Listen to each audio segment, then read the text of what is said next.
23 జనవరి నేతాజీ సుభాష్ చంద్రబోస్ పుట్టినరోజు. మన దేశంలో గొప్ప స్వాతంత్ర సమరయోధుడు. స్వాతంత్రోద్యమ రోజుల్లో వేలాది మంది మహిళలు ఆయన పిలుపు మేరకు తమ విలువైన బంగారు ఆభరణాలను కూడా ఆలోచించకుండా ఇచ్చేసేవారు. వారి పిలుపు మేరకు వేలాది మంది యువకులు, మహిళలు కూడా ఆజాద్ హింద్ ఫౌజ్లో చేరారు. ఇతను కటక్లోని ఒక మధ్యతరగతి కుటుంబంలో జన్మించారు. అప్పటి ఒరిస్సా రాజధానిలో 23 జనవరి 1897లో జన్మించారు. సుభాష్ పరోపకారి. తండ్రి రాయ్ బహదూర్ జంకీనాథ్ అతను ఆంగ్ల నీతి మరియు విద్యను అవలంబించాలని కోరుకున్నాడు.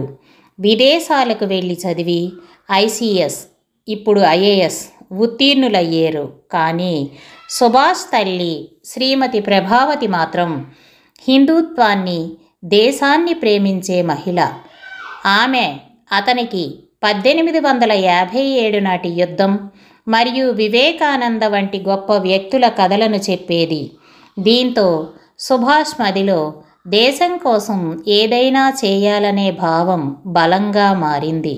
సుభాష్ కటక్ మరియు కోల్కతా నుండి వివిధ పరీక్షలలో ఉత్తీర్ణత సాధించాడు. తండ్రి కోరికపై ఐసిఎస్ చదవడానికి ఇంగ్లాండ్ వెళ్ళాడు. అతని సామర్థ్యం మరియు కృషితో అతను రాత పరీక్షలో మొత్తం విశ్వవిద్యాలయంలో 4వ స్థానంలో నిలిచాడు. కానీ అతనికి బ్రిటిష్ పాలనకు సేవ చేయాలనే కోరిక లేదు. అతను ఉపాధ్యాయుడు లేదా జర్నలిస్ట్ కావాలనుకున్నాడు. అతను బెంగాల్ స్వాతంత్ర సమరయోధుడు దేశబంధు చిత్తరంజన్ దాస్తో ఉత్తర ప్రత్యుత్తరాలు చేసేవాడు. అతని అభ్యర్థన మేరకు అతను భారతదేశానికి వచ్చి కాంగ్రెస్లో చేరాడు. ఆ రోజుల్లో కాంగ్రెస్లో గాంధీజీ, నెహ్రూలను పొగిడేవారు. గాంధీజీ సూచనల మేరకు సుభాష్ బాబు అనేక ఉద్యమాల్లో పాల్గొని 12 సార్లు జైలుకు వెళ్ళాడు. 1938లో జరిగిన జాతీయ సమావేశంలో ఆయన కాంగ్రెస్ అధ్యక్షుడయ్యారు. అయితే గాంధీజీతో ఆయనకు కొన్ని విభేదాలు వచ్చాయి. ప్రేమ మరియు అహింస ద్వారా స్వాతంత్ర ఉద్యమం జరగాలని గాంధీజీ కోరుకున్నారు. కానీ సుభాష్ బాబు విప్లవ మార్గాలను అవలంబించాలనుకున్నారు. సుభాష్కు కాంగ్రెస్కు చెందిన చాలామంది మద్దతు తెలిపారు. యువత అతనిపై ఎక్కువ ప్రేమ చూపేది. తరువాత త్రిపురిలో జరిగిన సదస్సులో సుభాష్ బాబు మళ్ళీ అధ్యక్షుడు అవ్వాలనుకున్నారు. కానీ గాంధీ పట్టాభి సీతారామయ్యను రంగంలోకి దించారు. ఈ ఎన్నికల్లో సుభాష్ బాబు భారీ మెజారిటీతో గెలుపొందారు. ఇది గాంధీజీ హృదయాన్ని చాలా బాధించింది. తరువాత సుభాష్ ఏ కార్యక్రమం చేపట్టాలనుకున్నా గాంధీ, నెహ్రూ వర్గం మద్దతు ఇవ్వలేదు. దీంతో విసిగిపోయిన సుభాష్ అధ్యక్ష పదవితో పాటు కాంగ్రెస్ను కూడా వీడారు.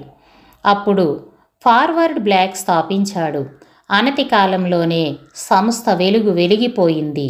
దీనిపై బ్రిటిష్ ప్రభుత్వం సుభాష్ను మొదట జైల్లో పెట్టి ఆపై గృహ నిర్బంధంలో ఉంచింది. అయితే సుభాష్ బాబు అక్కడి నుండి తప్పించుకుపోయారు. ఆ రోజుల్లో 2వ ప్రపంచ యుద్ధం మేఘాలు కమ్ముకున్నాయి. సుభాష్ బ్రిటిష్ వారికి వ్యతిరేకంగా మిగతా దేశాల సహాయంతో భారతదేశానికి స్వాతంత్రం కోసం ప్రయత్నించారు. ఆజాద్ హింద్ ఫౌజ్ కమాండర్ పదవి నుండి అతను జై హింద్, చలో ఢిల్లీ అంటూ మీరు నాకు రక్తం ఇవ్వండి, నేను మీకు స్వేచ్ఛను ఇస్తాను వంటి నినాదాలు ఇచ్చాడు. సుభాష్ మరణం ఎలా, ఎప్పుడు, ఎక్కడ జరిగింది అనేది మిస్టరీగా మారింది. మనకి పుట్టినరోజు మాత్రమే మిగిలింది. 1945 ఆగస్టు 18న జపాన్లో జరిగిన విమాన ప్రమాదంలో ఆయన మరణించారని చెబుతారు. కానీ చాలా వాస్తవాలు ఇది అబద్ధమని నిరూపించినప్పటికీ ఇప్పటికీ ఆయన మృతి మిస్టరీగా ఇంకా పూర్తిగా బయటపడలేదు. మాయమైనా ఉన్నాడు మదిలో మనలో. మరణమే లేని యోధుడు, ఎప్పుడు మరణించాడో తెలియని వీరుడు, ఎక్కడ ఎలా అసువులు బాసాడో జాడే లేని అమరుడు, సుభాష్ బోస్ మరణం ఎప్పటికీ తేలని ఓ నిజం. తలవంచని ఆయన నైజం, స్వతంత్ర సంగ్రామంలో నిఖార్సైన కమ్యూనిజం. బాపు ఆపేస్తే సహాయ నిరాకరణ, సాయుధ పోరాటమే మన త్రికరణ అంటూ జాతిని జాగృతం చేసి అరెస్టుకు జంకక జైల్లోనూ లొంగక కారాగారంలో నిరాహారమై విడుదల పరిహారం సాధించాడు.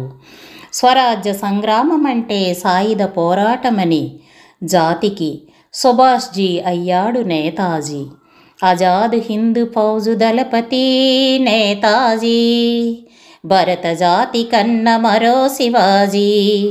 సాయుధ సంగ్రామమే న్యాయమని, స్వతంత్ర భారతావని మన స్వర్గమని, ప్రతి మనిషొక సైనికుడై ప్రాణార్పణ చెయ్యాలని ఆజాదు హిందూ ఫౌజు జై హిందని నడిపాడు. ఎటు వెళ్ళాడో, ఎక్కడ తిరిగాడో, ఎన్ని దేశాలు దాటాడో, ఎందరినీ కలిశాడో, స్వరాజ్య సాధనే లక్ష్యమై, పోరాటమే లక్షణమై, స్వేచ్ఛే ఘోషై, సాయుధ పోరాటమే భాషై గగన సిగలకెగసి కనుమరుగయ్యాడు. జోహార్ జోహార్ సుభాష్ చంద్రబోస్.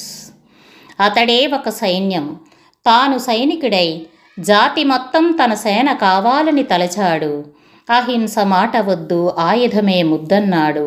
తెల్లదొరలపై పోరుకు జాతిని ఏకం చేసి జగతిని చుట్టి అంతటి శక్తిని చుట్టుముట్టి తానే తల్లి భారతి చేతి ఆయుధమయ్యాడు. ఆయన జీవితం ఓ హిస్టరీ, మరణం ఓ మిస్టరీ. సాహసమే ప్రమాదమై, అదే జాతికి అమోదమై. సాహసమే ప్రమోదమై, అదే జాతికి ఆమోదమై. పిలుపు సింహనాదమై, తన యాత్ర ప్రమాదమై. ప్రతి చర్య అద్భుత దృశ్యమై, కడకు తానే అదృశ్యమై. చాలా కాలం వరకు ఉన్నాడేమో అన్న ఆశ, ఆయన నింపిన స్ఫూర్తే శ్వాస. అప్పటికి ఇప్పటికీ ఎప్పటికీ సుభాష్ బోసు, శభాష్ బాసు. విప్లవం మరణించదు, వీరుడు మరణించడు. నేతాజీ అమర్ రహే. నేడు నేతాజీ సుభాష్ చంద్రబోస్ పుట్టినరోజు. భారతమాత కన్న వీరులలో ప్రజల ఆశాజ్యోతిగా వెలిసిన వ్యక్తి. భరతమాత కన్న మరో శివాజీ మన నేతాజీ. ఆయన జన్మదినాన్ని దేశ్ ప్రేమ్ దివస్గా జరుపుకుంటాము. 1897 జనవరి 23న ఒరిస్సాలోని కటక్లో జన్మించాడు. ఇంగ్లాండ్ వెళ్ళి అక్కడ ICS పరీక్ష ఉత్తీర్ణుడయ్యాడు. ఈయనకు కలెక్టర్ అయ్యే అవకాశం ఉన్నప్పటికీ బ్రిటిష్ వారి కింద పనిచేయటం ఇష్టం లేక అందులో చేరలేదు. 2 సార్లు కాంగ్రెస్ పార్టీ అధ్యక్షుడైనప్పటికీ కాంగ్రెస్ వారి యొక్క సత్యాగ్రహ ఉద్యమ విధానం నచ్చక బయటికి వచ్చాడు. అనేక దేశాలు తిరిగి విదేశాలలో ఉన్న భారతీయులను, 2వ ప్రపంచ యుద్ధంలో జపాన్ బంధించిన భారతీయుల సైనికులను అందరినీ ఏకం చేసి ఆజాద్ హింద్ ఫౌజ్ సైన్యాన్ని ఏర్పాటు చేశాడు. నాకు రక్తాన్ని ఇవ్వండి, మీకు స్వాతంత్రాన్ని ఇస్తాను అని తన సైన్యాన్ని ఉత్సాహపరిచాడు.